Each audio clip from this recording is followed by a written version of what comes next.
Ladies, with gentle hands, we've done it. We've achieved peak human incompetence. I can't believe it. I can't believe we've finally done it. We've actually achieved the laziest human on the planet. My friend recently graduated college. I'm very proud of him. He did it last year. I'm super excited. He got his master's. Life is great for him. He's doing fantastic. And so he finally got his first big boy job. He messaged me and says, I don't know what I'm doing. I said, didn't they teach you that in college? He said, I'm going to keep it a stack with you. I cheated. I said, I didn't know what was going on. Cheated.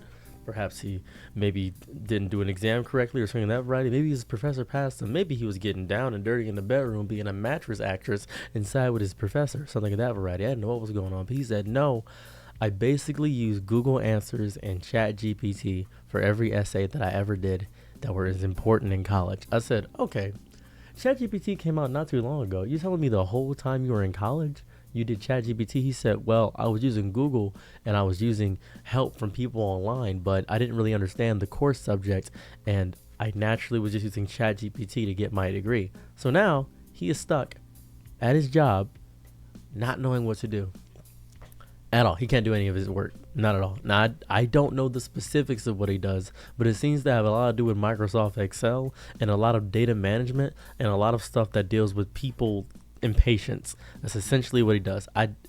Guy friendships are a little bit strange. I barely knew the guy's name, but I knew that we hung out a lot. We played Helldivers 2 a lot, and I consider him a close brother, a friend, and somebody that I would invite to my wedding if I ever had one. That's somebody who I consider. He's a great friend to me, but I barely knew his name, didn't know his last name, didn't know what he was doing in college. All that I knew was that he was my friend, and I would die for him. He was amazing. But now he's stuck in an endless loop that he can't figure out what's going on. I said, well, you can figure out through experience about how to do this stuff. He said, no, this job is very difficult and I have no clue what's going on, but I get paid a lot and I don't want to lose my pay. I feel like I need to keep this job and keep it up. I am horrified by this realization. I'm horrified by him telling me this. This information came to me as a shock because now I'm beginning to realize that doctors, electricians, even plumbers could possibly be using ChatGPT to figure things out. Maybe if you have more practical tests to figure things out, maybe you have more hands-on stuff and figure things going on, and maybe your doctor is trying to Google and WikiHow what's going on with you. This is dangerous. Horrifically dangerous. Imagine you have a therapist that learned everything through ChatGPT.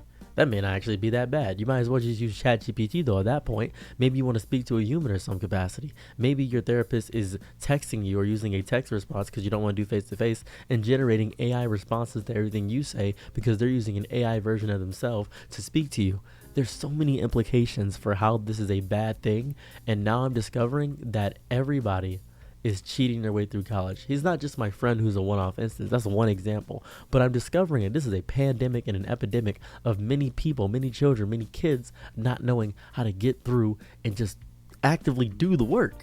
My niece, I sat in on her class. She can't read, period. My niece is in the 2nd grade. She can't read at all. I said, didn't you explain to me the entire Five Nights at Freddy's lore? She said, yes, Uncle KK. But I want to tell you, I had it read to me by somebody else. I said, oh, so you don't know how to? No, she's been using voice to text to say the names of Freddy, Chica, Bonnie, Five Nights at Freddy's. She's been using voice to text. She doesn't know how to read basically at all. She doesn't know what the words mean. She just knows specific keywords of how it does. She doesn't know truly how to read. And this is messed up. This is lowering the literacy of so many people. This is an issue overall because this is going to become the trend. There's no affirmative way to get this done either. You could say you can ban technology, but you need technology in schools and classrooms because it's a great avenue. The tools that we are being used for are being used for destruction as opposed for progression. This is becoming a big, prevalent, disgusting, weirdo, wacky issue that is messing people up, and it's destroying the education system overall. It's messing everything up. I'm horrified, scared. I'm shaking in my boots. I'm grasping at straws. I'm grasping at air. Everybody's just having smooth brain interactions, just not knowing how it operates. It's becoming disgusting. I was really impressed with technology back in the day. You ever seen Courage the Cowardly Dog? Back in the day, if you've never seen Courage the Cowardly Dog, there was a computer he would type in and say, how do I get the answer to this? Because you would go to the internet to figure out the stuff. Because of Courage the Cowardly Dog, I figured out how to use the internet and how to use it to ask questions. I went to the library a lot to figure out common solutions for things. Imagine you ask your mother, what's the capital of New York City? She would just look at you and say, Well, I ain't got time for that. You just would be left hang out the dry. You just no answer for you. But if you want to figure out any question, any answer, how big is the sun? What's the diameter of Canada? You can just figure it out by using the internet. But now we're using this tool to cheat and scam our way through education, through things that we need to actually learn. You need to learn technical skills. You need to learn how to do things. That's the important part. That's the workaround. A lot of people tell me, oh, well, it's just exams. Exams aren't important, or papers aren't important, or things of that variety. Those things aren't important. Research papers, those things are very important, because the paper in itself isn't important. You're not going to write some big award-winning thesis to figure this out. The important part about writing the paper is the writing part. That's the workaround.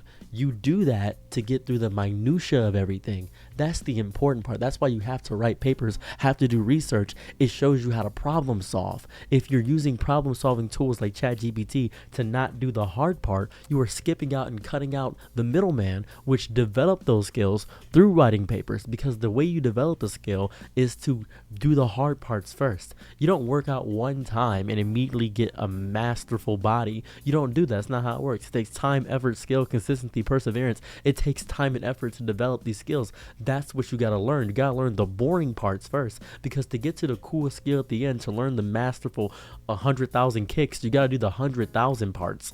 That's the part. To master a kick, do it 100,000 times. The people who really do it 5 times get tired. To run a mile, you have to run 1/4 of a mile. You have to run 1/10 of a mile. You have to run first. You actually have to put on the running shoes. You got to do the work. You got to eat right. You got to do that. If you don't do the boring part, if you don't do the build up to the crescendo, to the finale, there's no payoff to any of it. You don't just skip to the end of a season to watch the final episode without knowing the character, plot, development, and story. No, that's why you write the essays. That's why you figure things out. That's the important part. ChatGPT, DeepSeek, and all these other AI programs are disgusting. And nowadays, there are glasses where you can look at something and then figure it out. It can go inside of your AirPod and get translated. There are Ray-Bans that do that. There are glasses that pick up words and put them through your phone, have them go through your Apple Watch and go through your ear so you can get the answer through there. There are ways to do that. You can get long hair and figure things out that way. This is a threat and a damage to the entire curriculum of learning in totality. This is an issue, and I cannot stress this enough. If we don't fix this now, it will continue to snowball until it becomes so big that nobody is learning anything. Nobody is smart. Everybody's looking for the easy way out. And we have a society of those people from the end of WallE. You guys remember WallE, the movie, where everybody was really big and chubby and watching curated algorithmic content, and they were trying to figure out how to save the world by using WallE bots to fix everything to pollution, because the humanity ruined the world, so they ended up using space to go around. It's going to end up like that. That is the issue. This is stressful, and I don't know what to do. So, yeah. I'm your Nick at night, be my lower, slow. Ooh, happy to try what you need.